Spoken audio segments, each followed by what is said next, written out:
Oh man, so Solana is down over 12% today at the time of recording this video. We're going to look at what's happened with this hack that people have been talking about. Is this a bunch of FUD? What has actually happened?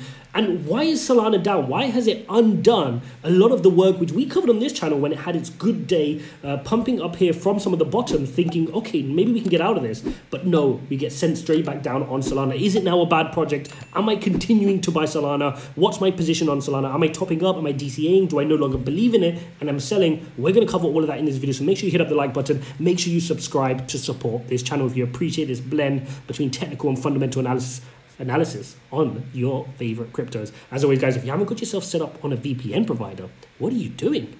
What are you doing, guys? Do you know how risky this is? Do you know how many people I know that have just said, oh, I'm going to venture out in crypto, I'm going to put 10 grand in, boom, gone. Can't risk it, guys. Get yourself set up on a VPN. NordVPN have been kind enough to support you guys, give you 70% off a 2-year plan, plus a month for free. Guys, VPNs are not expensive anyway. When you're trading in crypto, you're trying to make the gains that we're trying to make here. You can't afford to lose your identity. You can't afford to be tracked or phishing scams or all of this sort of stuff. Get yourself set up on a VPN provider. Make sure you're anonymous. Coupon code is OLDMAN, link in the description. It's about 50, 60 bucks or something like that for 2 years. And at least you have got the peace of mind to get to crack on. So what's happened with Solana? What's going on? Because we hear there's some hack and that Solana is now hacked. It adds to the further FUD and disrepute that Solana's in. And now Solana's starting to get a bad name, right? Initially, Solana had this great name of, oh, all the VCs want us, Sam Bankman-Fried, FTX, Alameda Research, right? A lot going on. All the institutions want it. What's happened? Why is it starting to get tarnished? What is going on? And more importantly, how have we fallen from the highs here on Solana from 260 all the way to now 97? And is this a good opportunity to accumulate? Where's our mind at with Solana? Well, first and foremost, Solana was not hacked. Just goes to show how little research influencers do, people do who invest in crypto. And this is what drives me crazy, is if you're invested in a project, please learn how to understand the project, do your research, stop panic buying and panic selling, right? I know so many people today who are messaging me, who are ringing me saying, I hold Solana, should I sell, should I sell? This has got hacked again. Like, come on, guys, we could do better than that. And that's why we're trying to engage in this community. Solana was not hacked, it was wormhole. It is a bridge from Ethereum into Solana. Now, let me take a few moments to explain how a bridge works. You have Ethereum, which is a blockchain. You have another blockchain, which is Solana. Two separate blockchains with their own standards. You cannot move Ethereum into the Solana blockchain. You just can't do it. So what the smart developers thought was, what we can do is create a bridge, right? And on this bridge, think of it like a smart contract. All this smart contract does is it asks Ethereum, does this person have, so let's say this person wants to move one Ethereum from Ethereum blockchain across to Solana. It will say, do you have an Ethereum? Yep. So you lock up this one Ethereum, and in the smart contract says, as long as one Ethereum is locked up in the Ethereum blockchain, mint one wrapped Ethereum on the Solana blockchain.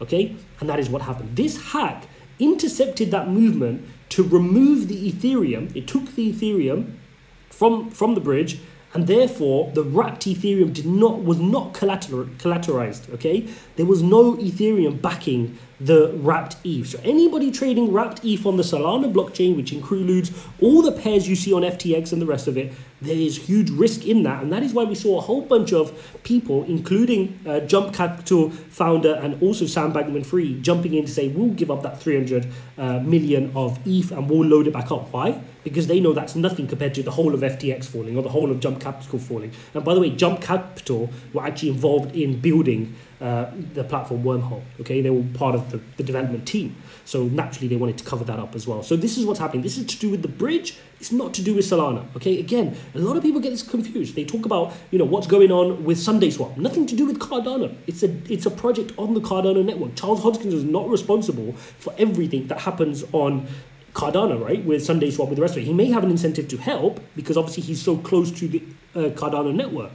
Same with Sam Bankman-Fried. He's close to the Solana ecosystem through his investments, through FTX, through the rest of it. Then naturally he's going to want to help out with this issue on the bridge. So a lot of this is a bunch of FUD. I love these types of buys, guys, because nothing's happened in the market. That 12% is 12% for nothing. Like, you're getting that for free if you just did your research and bought in at conviction, because the market just didn't understand what was going on. Now, the wider retracement in Solana is obviously due to the fact that it ran up so quickly. So when Bitcoin went down, it's going to retrace more heavy. Any coins which ran up so quickly and didn't build floors along the way, you can see it tried to build this floor around here, right? When we formed this triangle pattern, which we monitored at the time, and we broke out, met our technical target perfectly. It's always good to look back on some of your technical targets. You can see that in this range, around the 150s, even up to 170s, we tried to hold that level. So you could see that we were hoping that would hold as support, and it tried to, but when Bitcoin ran, it fell all the way back down. So here, Solana does come into a good dip buy if you're underweight. And so for me, like I've said to you guys before, my portfolio is structured in a way that I have certain number of plays for my layer ones. Solana is still one of them. I'm not selling any of my Solana. I will continue to dollar cost average in, but I'm not aping in on Solana. And there's a few qualms which I want to make very transparent with you guys, because like I said, I'm not a moon boy that's going to be like Solana to the moon, even though I hold some. I'm going to tell you where it's really at. And where it's really at is, yes, they did have a few issues with some outages. We know that happened historically. This hack is to do with the bridge, so I'm not putting this on Solana's name. Okay, we know there's a lot of pros in Solana, which we can cover off, and we have covered off, and most people are aware of them. Now, the negatives of that, and also the fact that loads of VCs are sat on profits, guys. I've mentioned this a few times. This is what irks me a little bit and prevents me from really loading the boat on Solana, is that a lot of VCs have made a lot of money on this, guys, from early allocations. And trust me, they're waiting to dump. Some of them may have already, but there's going to be that constant pressure of VCs continuing to dump, that every time we try to recover the price, I can see us having like this weight on our shoulders pushing the Solana price down because of the VCs trying to exit. I was lucky enough to get into Solana in the 20s and the 30 ranges. Trust me, these VCs got in super early, guys. So when this starts running back up to the highs of what we had, you're just going to have this downward pressure. So that's one thing. So those two things mainly are on my mind. Apart from that, it's still a great project, right? You can't say no. The NFT space is doing well on there, but still the majority is still on the Ethereum blockchain. We know Sam Bankman-Fried from FTX is a great sponsor. We know they got good VC backing them on the pro side, which helps them do better. We know they're attracting good DApp developers, but the layer one space is hotly contested. Things can change very quickly. We've seen the rise and the dominance in DeFi from Phantom, and we've been monitoring other layer one solutions as well. And I think it's just a hotly contested space. So for me, I'm not trying to back one winner in the layer one space. Yes, we cover Phantom a lot on this channel, but I allocate some to Phantom, I allocate some to Solana, I have some in Terra, I have some in Cardano. And if I see more evidence that one is winning more than the other, then I will adjust those portfolios. But right now, Solana does have a few of those risks which I have to cover off. But to cover off, this hack was not to do with Solana. That 12% was stupid retracement to the downside. A lot of people were not understanding. They just said, oh, Solana's got hacked, reading headline from journalists who don't know what they're talking about, or YouTubers who post videos just to promote their leverage trading that don't actually look at what's going on. You've got to be really, really careful in this space, guys, all right? So look, difficult time in the market right now. A lot of our favorite coins are retracing. Now is the time to really dig deep. Those that stay here and watch these types of content and educate themselves in the market now, you are the people that will be rewarded heavily when we then go back to all-time highs of Bitcoin, 69,000 and more. And trust me, that feeling is going to be good. You can clip this video, we can repost it when we get to 69,000 to say you were here watching these videos when views were down, people weren't watching, people weren't interested, people were selling, and they panic sold and they ran away and they said crypto was useless and nobody in your office was talking about it. The Uber driver is no longer talking about crypto. That's when we need to get to work. That's when we educate ourselves. That's when we build out our portfolios, make sure we're happy with our allocations. And then in the bull market, when things are looking good and we're moving to all-time highs, we sit back and let everybody else FOMO in. Why? Because we put in the work now.